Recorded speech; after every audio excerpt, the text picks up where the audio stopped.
Declaration of Independence. In Congress, July 4th, 1776. The unanimous declaration of the 13 United States of America, when in the course of human events, it becomes necessary for one people to dissolve the political bands which have connected them with another, and to assume among the powers of the earth the separate and equal station to which the laws of nature and of nature's God entitle them. A decent respect to the opinions of mankind requires that they should declare the causes which impel them to the separation. We hold these truths to be self-evident, that all men are created equal, that they are endowed by their Creator with certain unalienable rights, that among these are life, liberty, and the pursuit of happiness, that to secure these rights, governments are instituted among men deriving their just powers from the consent of the governed, that whenever any form of government becomes destructive of these ends, it is the right of the people to alter or to abolish it, and to institute new government, laying its foundation on such principles and organizing its powers in such form as to them shall seem most likely to affect their safety and happiness. Prudence, indeed, will dictate that governments long established should not be changed for light and transient causes, and accordingly, all experience hath shown that mankind are more disposed to suffer, while evils are sufferable, than to right themselves by abolishing the forms to which they are accustomed. But when a long train of abuses and usurpations, pursuing invariably the same object, evinces a design to reduce them under absolute despotism, it is their right, it is their duty, to throw off such government, and to provide new guards for their future security. Such has been the patient sufferance of these colonies, and such is now the necessity which constrains them to alter their former systems of government. The history of the present King of Great Britain is a history of repeated injuries and usurpations, all having in direct object the establishment of an absolute tyranny over these states. To prove this, let facts be submitted to a candid world. He has refused his assent to laws, the most wholesome and necessary for the public good. He has forbidden his governors to pass laws of immediate and pressing importance, unless suspended in their operation till his assent should be obtained, and when so suspended, he has utterly neglected to attend to them. He has refused to pass other laws for the accommodation of large districts of people, unless those people would relinquish the right of representation in the legislature, a right inestimable to them and formidable to tyrants only. He has called together legislative bodies at places unusual, uncomfortable, and distant from the depository of their public records for the sole purpose of fatiguing them into compliance with his measures. He has dissolved representative houses repeatedly for opposing with manly firmness his invasions on the rights of the people.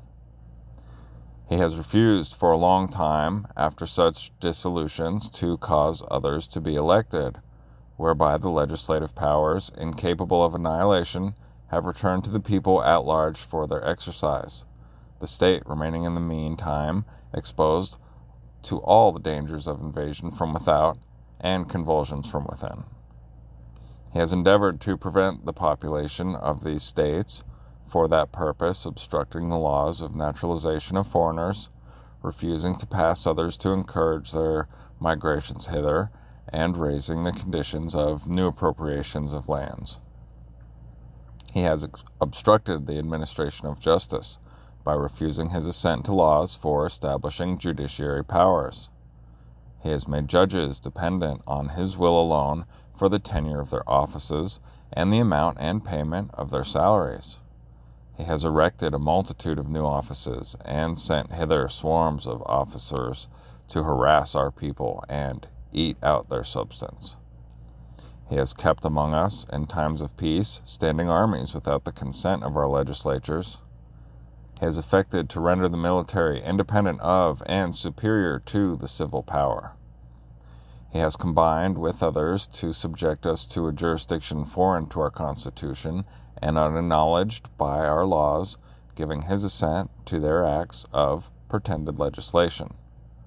For quartering large bodies of armed troops among us, for protecting them by a mock trial from punishment for any murders which they should commit on the inhabitants of these states, for cutting off our trade with all parts of the world, for imposing taxes on us without our consent, for depriving us in many cases of the benefit of trial by jury, for transporting us beyond seas to be tried for pretended offenses, for abolishing the free system of English laws in a neighboring province, establishing therein an arbitrary government and enlarging its boundaries so as to render it at once an example and fit instrument for introducing the same absolute rule into these colonies, for taking away our charters, abolishing our most valuable laws, and altering fundamentally the forms of our government, for suspending our own legislatures and declaring themselves invested with power to legislate for us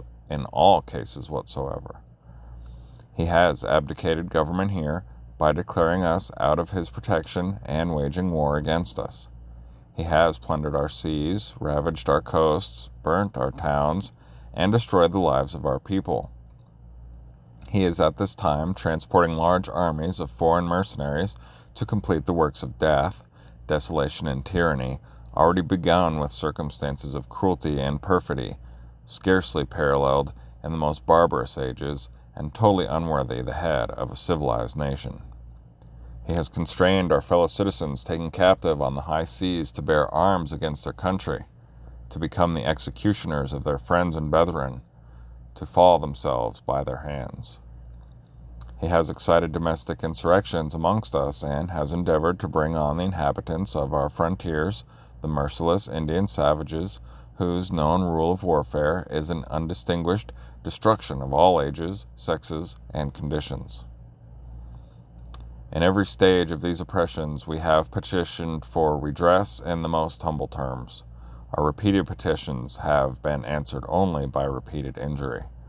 A prince whose character is thus marked by every act which may define a tyrant is unfit to be the ruler of a free people. Nor have we been wanting in attentions to our British brethren. We have warned them from time to time of attempts by their legislature to extend an unwarrantable jurisdiction over us. We have reminded them of the circumstances of our immigration and settlement here.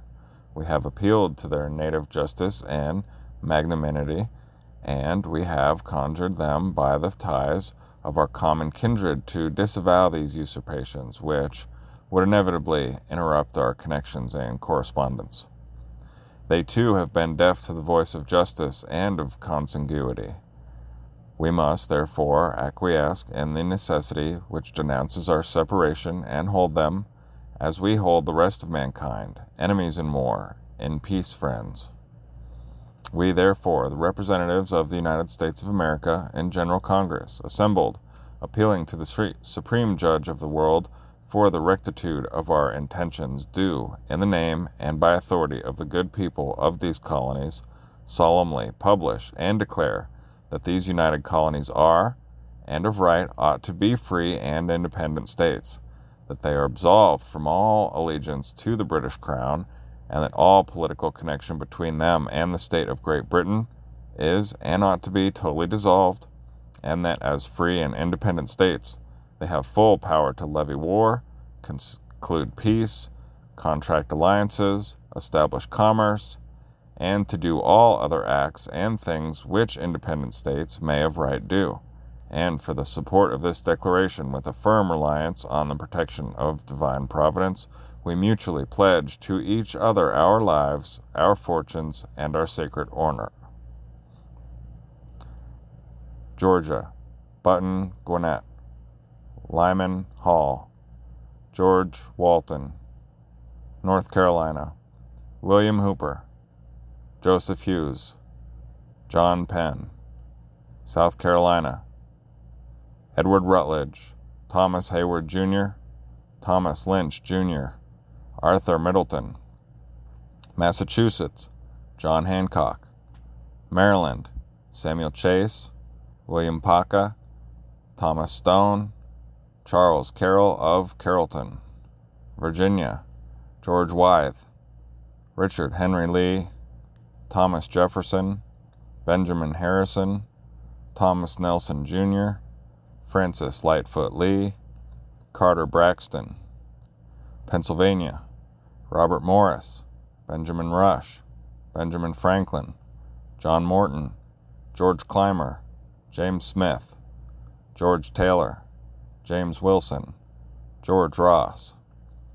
Delaware, Caesar Rodney, George Reed, Thomas McKean.